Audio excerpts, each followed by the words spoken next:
UGC UGC UGC आखिर क्या है ये यूजीसी इक्विटी कानून। यूजीसी यूजीसी यूजीसी चारों तरफ यूजीसी।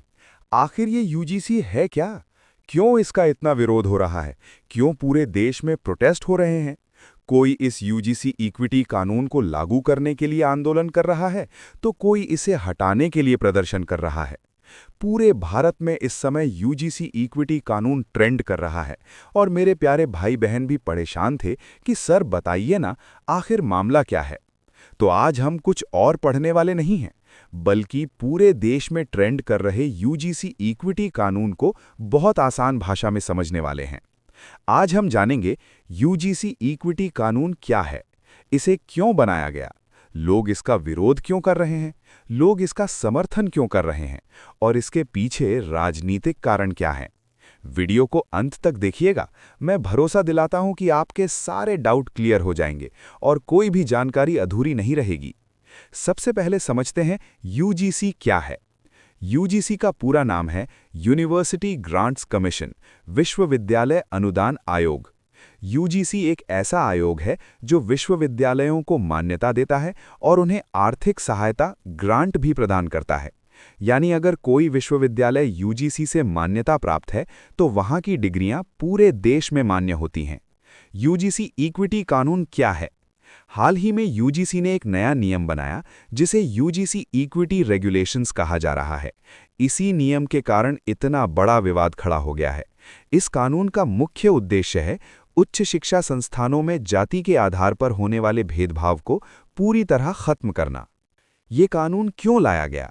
देखिए, विश्वविद्यालयों और कॉलेजों में छात्रों के बीच शिक्षकों द्वारा और कर्मचारियों द्वारा अक्सर एससी, एसटी और ओबीसी वर्ग के छात्रों के साथ जातिगत भेदभाव देखने को मिलता है। ये समस्या केवल विश्वविद्यालयों तक सीमित नहीं है, बल्कि कॉरपोरेट सेक्टर, सरकारी संस्थानों और समाज के हर हिस्से में मौजूद है। यूजीसी इक्विटी कानून का उद्देश्य है छात्रों और शिक्षकों को सुरक्षित वातावरण देना, जाति के आधार पर किसी भी प्रकार के भेदभाव को रोकना। इस कानून के मुख्य प्रावधान: यदि किसी विश्वविद्यालय या कॉलेज में जातिगत भेदभाव की शिकायत आती है तो 24 घंटे के भीतर एक समिति यानी कमेटी बनाई जाएगी। 7 से 15 दिनों के भीतर जांच पूरी कर कार्रवाई की जाएगी। यदि दोष सिद्ध होता है तो सख्त दंड दिया जाएगा। इस कानून में मुख्य रूप से एससी, एसटी और ओबीसी वर्ग को एक समूह में रखा गया है और जनरल यानी सवर्ण वर्ग को अलग समूह में। यहीं से विवाद की शुरुआत होती है। इस कानून का संवैधानिक आधार: यूजीसी इक्विटी कानून का आधार भारत का संविधान है। संविधान के अनुच्छेद 14 समानता का अधिकार, अनुच्छेद 15 भेदभाव का निषेध, अनुच्छेद 17 अस्पृश्यता का अंत। इन अधिकारों का उल्लंघन होने के कारण ये कानून लाया गया। इसके पीछे की दुखद घटनाएं: ये कानून रातों रात नहीं बनाया गया, इसके पीछे कई गंभीर और दुखद घटनाएं हैं। डॉक्टर पायल तड़वी केस 2019।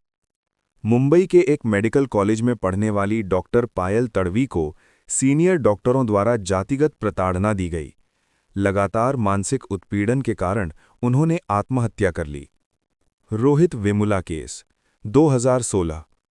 हैदराबाद यूनिवर्सिटी के छात्र रोहित वेमुला जातिगत भेदभाव और संस्थागत उत्पीड़न से परेशान होकर आत्महत्या कर बैठे। इस घटना के बाद देश भर में कैंपस इक्विटी और इंक्लूजन की मांग तेज हुई।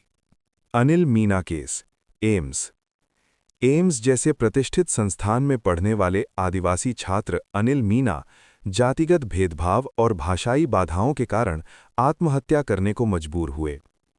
कानून का उद्देश्य: छात्रों को डर मुक्त शिक्षा का वातावरण देना, भेदभाव मुक्त कैंपस बनाना, सभी छात्रों को समान अवसर देना, रैगिंग और जातिगत उत्पीड़न पर पूर्ण रोक। फिर विरोध क्यों हो रहा है?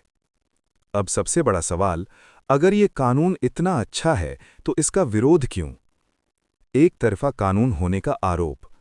विरोध करने वालों का कहना है कि ये कानून मानता है कि भेदभाव केवल जनरल वर्ग द्वारा एससी, एसटी, ओबीसी के खिलाफ होता है, लेकिन अगर एससी, एसटी, ओबीसी द्वारा जनरल वर्ग के साथ भेदभाव हो तो उसके लिए कोई स्पष्ट प्रावधान नहीं है।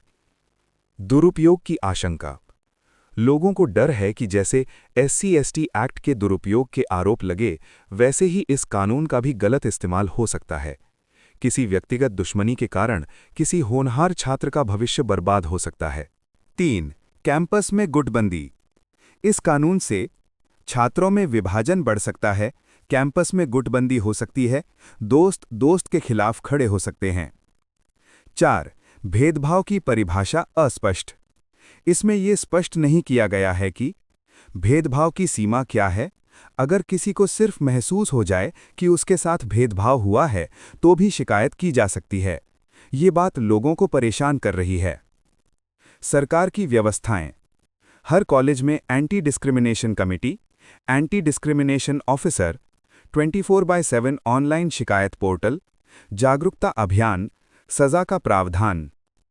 दोषी छात्र या कर्मचारी के लिए निलंबन, निष्कासन, डिग्री रोकना, जुर्माना, प्रमोशन रोकना, गंभीर मामलों में SC/ST एक्ट के तहत FIR, संस्थान के लिए UGC ग्रांट रोकना, मान्यता रद्द करना, डिग्री देने पर रोक, UGC वेबसाइट पर रेड लिस्ट करना। राजनीतिक कारण। इस कानून का सबसे बड़ा कारण राजनीति मानी जा रही है। आने वाले समय में उत्तर प्रदेश चुनाव हैं। सवर्ण वर्ग को बीजेपी का कोर वोटर माना जाता है। SC/ST OBC वोट बैंक को साधने के लिए सरकार इस कानून को समर्थन दे रही है, ऐसा लोगों का मानना है। इसी कारण SC/ST OBC वर्ग इसका समर्थन कर रहा है, सवर्ण वर्ग इसका विरोध कर रहा है। निष्कर्ष। इस कानून को केवल जाति के चश्मे से नहीं, बल्कि संविधान, सामाजिक न्याय और मानव गरिमा के दृष्टिकोण से देखना चाहिए। समझिए, सोचिए और फिर अपना मत बनाइए। अगर आपको ये जानकारी समझ में आई हो, तो इसे उन लोगों तक जरूर पहुंचाइए जिन्हें इसके बारे में सही जानकारी नहीं है।